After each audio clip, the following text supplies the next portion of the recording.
భారత్ ఎంత సహాయం చేసినా కూడా భారత్ అంటే పడని దేశాలు కొన్ని ఉంటాయి. సో ఇది ఎందుకు చెప్తున్నానంటే క్లియర్గా అర్థం అవటం కోసం. సో ఒకటి సింపుల్గా మనందరికీ తెలిసినటువంటిది లాస్ట్ ఇయర్ జరిగినటువంటిది మాల్దీవ్స్. సో ఇది అందరికీ తెలిసిందే, ఇది ఒక ముస్లిం కంట్రీనే. అయితే ఇది ఒక చిన్న దీవి, మాల్దీవ్స్ అనేది దీవులు, ఇది అందరికీ తెలిసిందే. సో ఇది ఎక్కువగా టూరిజం మీద ఆధారపడి ఉండేటువంటి చిన్న చిన్న దీవులు. సో దీన్ని పూర్తి స్థాయిలో రక్షించేది ఎవరు అంటే ఇండియా. దీనికి కావాల్సిన అన్ని బాగోగులు చూసుకునేది ఎవరంటే ఇండియా. సో ఇది అందరికీ తెలిసిందే. మాల్దీవ్స్కి సపరేట్గా ఆర్మీ అంటూ ఏం లేదు. సో ఇండియన్ ఆర్మీనే అక్కడ కూడా మాల్దీవ్స్కి రక్షణ కల్పిస్తుంది. అలాగే మాల్దీవ్స్కి ప్రత్యేకమైన రక్షణ రంగ బడ్జెట్ అంటూ ఏముండదు, ఎందుకంటే దాని బాగోగులన్నీ ఇండియానే చూస్తుంది. ఈవెన్ కోవిడ్ సమయంలో కూడా ఇక్కడి నుంచి మాల్దీవ్స్కి కొన్ని వేల లక్షల వాల్యూ చేసేటువంటి మెడిసిన్స్ పంపించాం, పీపీఈ కిట్స్ పంపించాం, ఫ్రీ ఆఫ్ కాస్ట్ వ్యాక్సినేషన్స్ పంపించాం.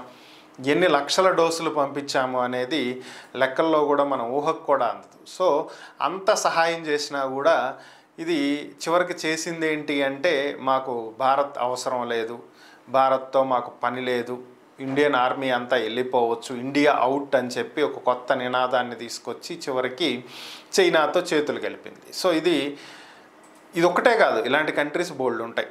సో వాటిల్లో ఒకటి టర్కీ. ఇప్పుడు దీని గురించి ఎందుకు చెప్పాల్సి వస్తుంది అంటే ఇది కూడా ఒక ముస్లిం కంట్రీనే. చుట్టుపక్కల ఉన్నటువంటి ముస్లిం కంట్రీస్ అన్నింటికి తానే కింగ్ మేకర్ అవ్వాలి అనేది టర్కీ ఉద్దేశం.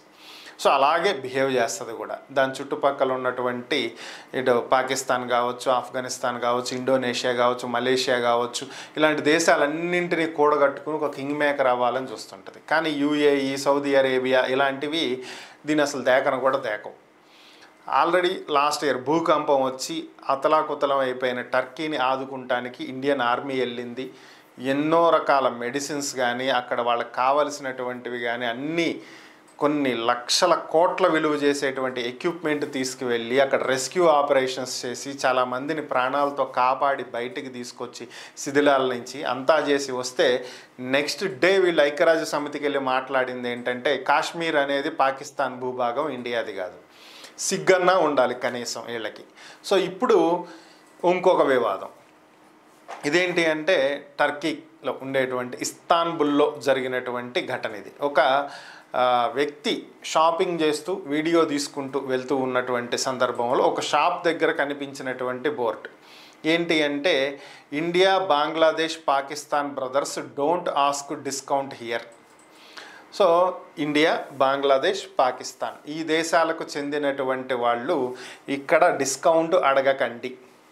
సో ఇది అతను షూట్ చేసినటువంటి నేమ్ బోర్డు. సో దాన్ని అతను నెట్లో పెట్టడం జరిగింది. దీంతో పాటుగా కింద ఆయన రాశాడు దక్షిణాసియా దేశాలను డిస్కౌంట్ అడగొద్దు అని చెప్పి ఇక్కడ బోర్డు పెట్టినటువంటి ఒక దుకాణ యజమాని అని. సో ఇది బీభత్సంగా వైరల్ అయిపోయింది. దీంతో చాలామంది అటు పాకిస్తాన్, ఇటు బంగ్లాదేశ్, ఇటు ఇండియా నుంచి స్పందిస్తూ ఉన్నటువంటి పరిస్థితి. ఏంటి అంటే మాకు ఎన్ని గొడవలైనా ఉండొచ్చురా, కానీ మీరు వచ్చి మమ్మల్ని ఇచ్చేయటం ఏంటి, వివక్ష చూపించటం ఏంటి మా మీద.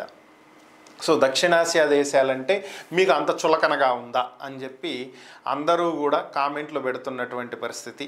సో ఇలాంటి పనికిమాలిన వ్యవహారాలు ఎందుకు చేస్తారో తెలియదు, ఎందుకు ఇలాంటి వివక్షలు చూపిస్తారో అర్థం కానటువంటి పరిస్థితి.